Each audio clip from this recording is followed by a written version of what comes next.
அனைவருக்கும் வணக்கம். நம்ம சிஎஸ்சியில் பார்த்தீங்க அப்படின்னா இஎம்ஐ கலெக்ஷன் பண்ணலாம். இஎம்ஐ கலெக்ஷன் பார்த்தீங்க அப்படின்னா லோன் பஜாரில் போயிட்டு சிஎஸ்சி லோன் பஜார் இதை கிளிக் பண்ணிவிட்டு உங்கள் சிஎஸ்சி ஐடி போட்டு லாகின் பண்ணிட்டீங்க அப்படின்னு இந்த வந்துடும். வந்ததுக்கப்புறம் இஎம்ஐ கலெக்ஷன் கிளிக் பண்ணிக்கோங்க. இஎம்ஐ கலெக்ஷன் கிளிக் பண்ணிட்டீங்க அப்படின்னா இந்த 4 கம்பெனி இருக்குது. இந்த 4 கம்பெனியில் வந்துட்டு நம்ம எது வேணாலும் போட்டுக்கலாம். இதுக்கு வந்து 1% உங்களுக்கு கமிஷன் வரும். இதில் 4 கம்பெனியில் வந்து 1% உங்களுக்கு கமிஷன் வரும்.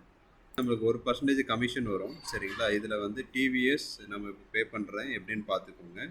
இதில் போய்ட்டு பே இஎம்ஐ கொடுத்துருங்க. இஎம்ஐ கொடுத்துட்டிங்கன்னா லோட் ஆகும். லோட் ஆகிறப்ப ஹேவ் ஏ அக்ரிமெண்ட் நம்பர்னு இருக்கும். அதில் போய் உங்கள் லோன் நம்பர் கஸ்டமர் சொல்லுவாங்க. அந்த லோன் நம்பரை இதில் என்ட்ரி போட்டுருங்க. இப்போ வந்து லோன் நம்பரை டைப் பண்ணிட்டீங்க. லோன் நம்பரை டைப் பண்ணிவிட்டு ப்ரொசீஜர் கொடுத்துட்டீங்க அப்படின்னா நீங்கள் எவ்வளோ கட்டணும் அப்படிங்கிறது இதில் காட்டிடும். சரிங்களா? காட்டிடும். இந்த அமௌண்ட் நீங்கள் என்ட்ரி போட்டு கட்டிக்கலாம். இப்போ இந்த அமௌண்ட் போட்டாச்சு. எவ்வளோ அவுட்ஸ்டாண்டிங் இருக்கோ அந்த அமௌண்ட் போட்டாச்சு. போட்டுட்டு ஜஸ்ட்டு பே கொடுத்தீங்க அப்படின்னா ரீசெக் அக்ரிமெண்ட் நம்பர் கேட்கும். ஓகே கொடுத்துட்டு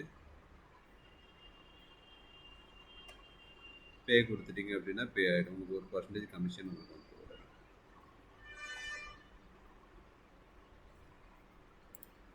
கஸ்டமர் பேர்லாம் ஒரு டைம் வெரிஃபை பண்ணிக்கோங்க. வெரிஃபை பண்ணிட்டு பே கொடுத்துக்கோங்க. பே கொடுத்துட்டீங்க அப்படின்னா அக்ரிமெண்ட் ரீசெக் பண்ணும். பாருங்கள், இன்ஸ்டண்ட்டாக நமக்கு 1% கமிஷன் போக பேலன்ஸ் அமௌண்ட் நம்ம கட்டிக்கலாம். சரிங்களா?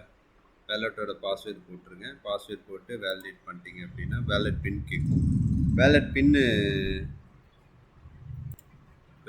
பின் போட்டு பே கொடுத்தாச்சு. பே கொடுத்துட்டு அப்படின்னா பே சக்ஸஸ்ஃபுல் ஆகிடும். இன்ஸ்டண்ட்டாக வந்துட்டு அவருக்கு ஆக்டிவேட் ஆகிடும். சரிங்களா? அந்த ரெசிப்ட் வந்து நான் உங்களுக்கு அனுப்புவேன்.